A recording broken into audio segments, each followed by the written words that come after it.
Hello and welcome everyone to a new video on your channel, Mr. Tech Tips. Before watching the video, don't forget to subscribe to our channel and don't forget also to like this video.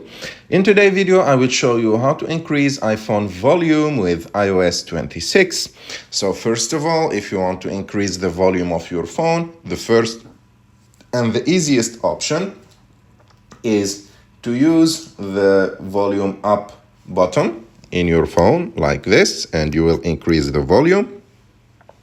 But sometimes there is some limitation on your phone, and we are going to see them now.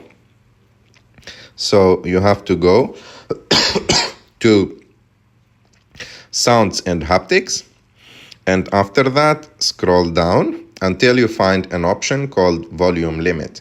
So you have to be sure that this option, because sometimes if this option is limited, is activated, it will limit the maximum volume of your phone. So if this option is activated, you have just to turn it off like this, and this will eliminate any limit for the maximum volume of your iPhone. And another thing I want to add it, please don't try to download any app that will give you the option to use more than the maximum of your phone speaker limit, because this will damage the speaker of your iPhone. I hope that you like this video. If you like this video, don't forget to subscribe to our video, to like this video, and see you in the